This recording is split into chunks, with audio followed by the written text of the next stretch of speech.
And welcome to the Briefing Room. I'm Devin Dwyer at ABC News in Washington, joined by Colonel Steve Ganyard, our ABC News military contributor, and White House correspondent Tara Palmieri. On this Tuesday, thank you for joining us here on ABC News Live. A lot to unpack today. There is no White House briefing today, but we're going to dive into a number of big stories today, including the president's big new tweet that's creating waves this afternoon on Russia. The president, guys, talking now that he believes Russia's meddling. He's convinced. He's declaring it. There it is on your screen. I'm very concerned Russia will be fighting very hard to have an impact on the election. Of course, in this case, he says the Russians are in the tank for the Democrats. It's a bit of a head scratcher. Of course, Putin himself said he was for Donald Trump. But what do you make of this, Tara? Setting the stage perhaps for a Democratic wave in the midterms and somebody to blame? I think this is new spin. Maybe this is a way to rile the base up, create the impression that he doesn't have the support of Russia and they need to get out there and vote, and that, in fact, that these dark forces might be working against him, since President Trump likes to use the victim card a lot on Twitter. But the thing is, he's not citing any evidence. Right. As we know, he doesn't trust the intelligence community, although he then backtracked and says that he does, but he's not citing anything from their end. But he is sort of right. I mean, on policy, he's been pretty tough on Russia, arming Ukraine with the javelins, the anti-tank missiles, this number of sanctions, expelling diplomats. He has been, his talk, not so tough, but his actual actions have been pretty tough on Russia. So it wouldn't be completely surprising, but like you said, Vladimir Putin said just last week that he wanted him to win. And we should say that U.S. intelligence officials have just told ABC News in the past few minutes that they have seen no evidence that the Russians are meddling in this election to help Democrats, at least, Steve. But they are meddling, and there's a lot of consensus around that. Right, and the MO here is to undermine U.S. institutions, to undermine public confidence and trust in institutions. So it really doesn't matter whether they're going against Democrats, Republicans, whether they're going against Clinton or they're going after Trump. The idea here is for people to begin to mistrust, for the American people to mistrust their fundamental institutions. That plays to Putin's benefit. And I guess the big question is, what is he doing about it? He's been so back and forth, and the administration, Donald Trump has been back and forth on whether he believes this. The administration's been consistent saying this is happening.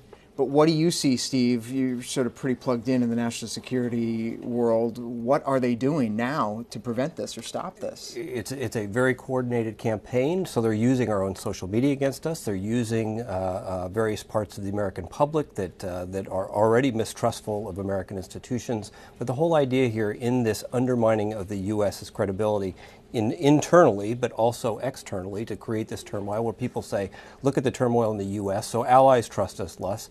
The allies become more wary. They begin to form new relationships and depend less on the United States. So this is, in a lot of ways, it goes back to many of the methods that the Russians have used since the Soviet days. And we have not played that game, those Cold War games, for a long time. And so we're going to have to get back into that and understand that this is political warfare and that it's Putin's key instrument and tool against us. We have to remember, too, that a lot of the former Soviet states, now part of the European Union, some not, they're used to this sort of Russian propaganda. The idea that, I was just in Estonia the other day, and they have an issue where Russians, they have put out propaganda that there are pro-Russians that are, fighting with the Estonians there, and creating these faux conflicts among them. And actually, I read that they use singing to create national unity to fight against this concept that there's hatred between them. And it's something that Europe has been dealing with for a really long time. And the Russians are actually, we haven't been able to actually trace it, but they're also supporting far-right movements,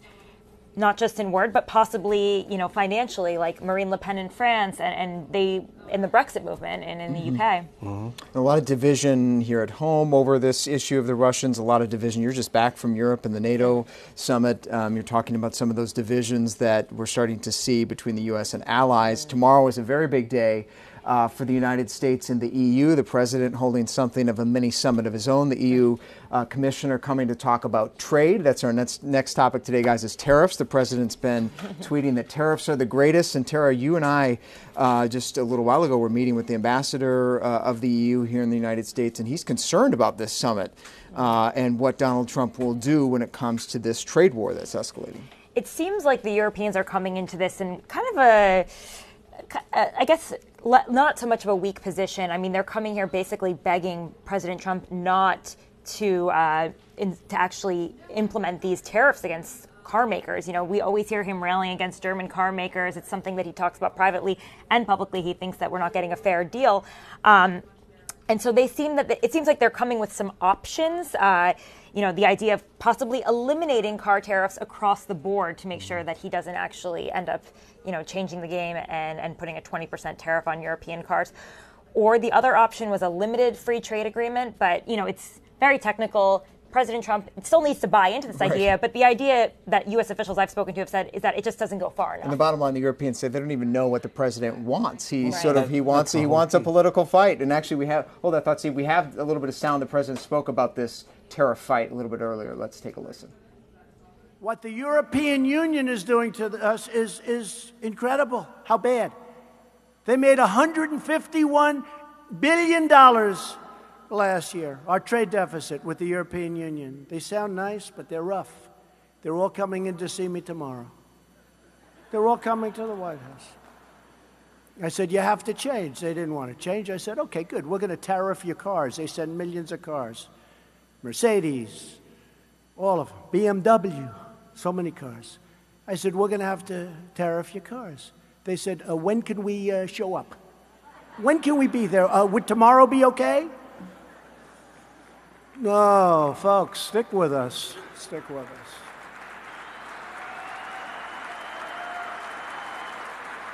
Amazing.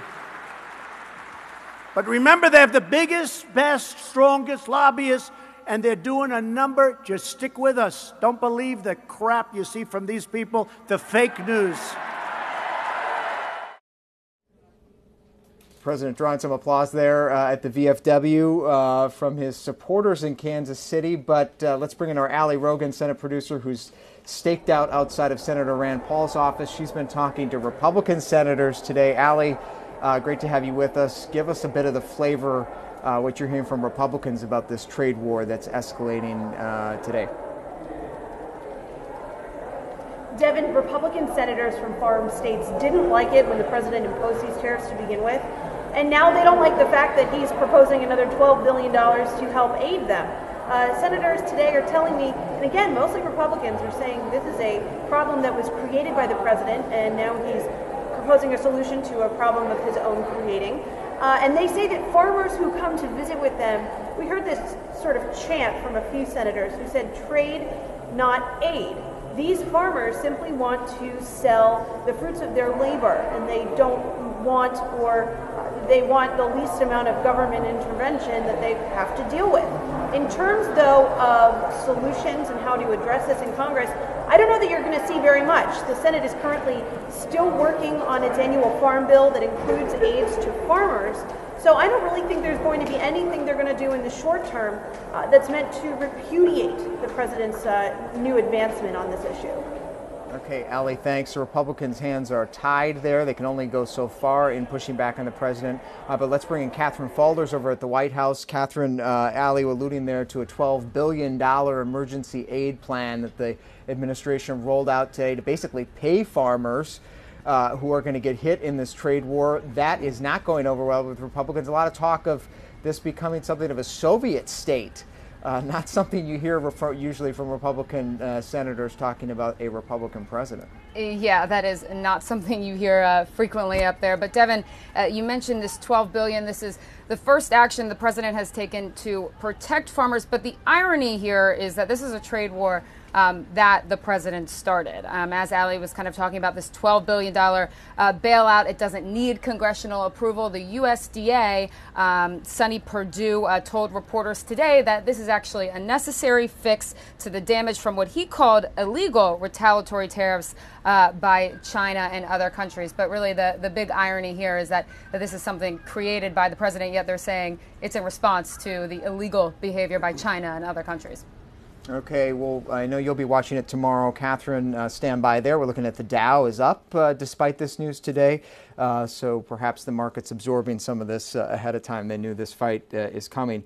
Much more on that, but let's turn now to North Korea, another major issue of the week. Steve, some news overnight after, what now? It's been about a month since the Singapore summit. Tara was there.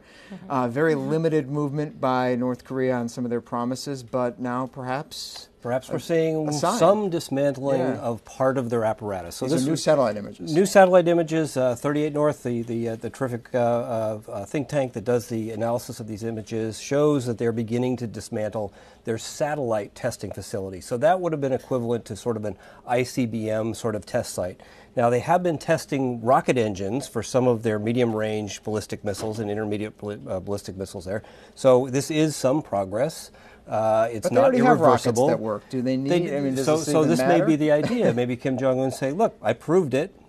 I don't need to prove it again." They bought into the bluff, whether it's true or not. We still don't know if they can have a missile that re-enters the atmosphere, survives the heat of re-entry, and can target a particular place. But he's gone far enough, and we bought far enough into his bluff that he feels that he can begin to dismantle some of his testing facilities. And of course, none of this has been verified. We don't have U.S. inspectors. Terry, you were just in North Korea. Did they didn't have any independent international inspectors there with you. You were there with Secretary Pompeo. But what's your take on where the administration is on this? Pompeo didn't meet with Kim Jong-un as he expected, but it seems like they're playing a bit of a dance. The North Koreans give them a little bit, then sort of, spank them and then give them a little bit more. They want the United States, Pompeo, President Trump, they want this to be a quick, swift dismantling of North Korea's nuclear facilities. And in North Korea, they want this to be a long, drawn-out process. They want some sanctions relief. They want some more acknowledgement on the international stage. And their timetables are just not in sync right now. And I think when I was there with Secretary of State Pompeo a few weeks ago, he was really tough on the North Koreans. He wanted to come home with something, a blueprint, just even an outline of what these are the facilities we have, these are the weapons we have.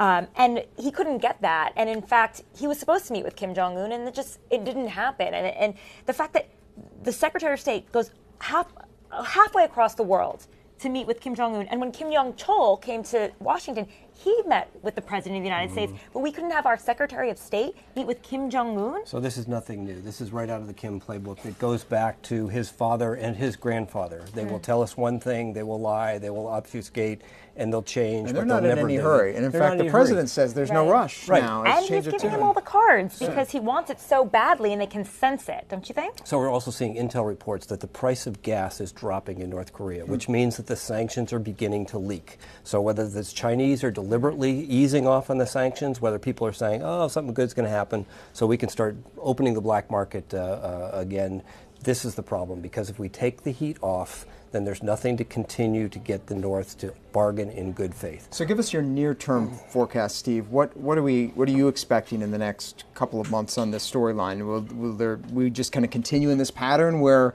there's a little bit of outreach by the Americans, the North Koreans maybe do some gesture, but it's unclear and it just kind of goes on like this indefinitely? I don't think we should expect to see any significant progress. Now, the President apparently has voiced his frustration privately, but as long as he doesn't have the pressure of the sanctions, he really is not going to be able to get anything forward. So in some ways, the President just said, well, I talked to Kim Jong-un. He says he's not going to point nukes at us anymore, so let's go over here and think about trade and let's talk about Europe or let's talk about China. So in some ways, he's just sort of dismissed the threat, which that's one way to do it, but it doesn't mean that the threat has gone away, and it doesn't mean that both us and our allies still are held at risk by the North Korean people. We also don't have another meeting on the schedule for when Secretary of State Mike Pompeo will meet with... That invitation of Kim Jong-un to come to Washington perhaps still stands, but nothing on the books. Yeah. He's the lead negotiator, and they treated him pretty poorly last time he was in North Korea, so I don't know the next move. Likely the North Koreans will come to us, but it seems like they've really come to a halt right now. I think this is the first time in this presidency where we've seen the president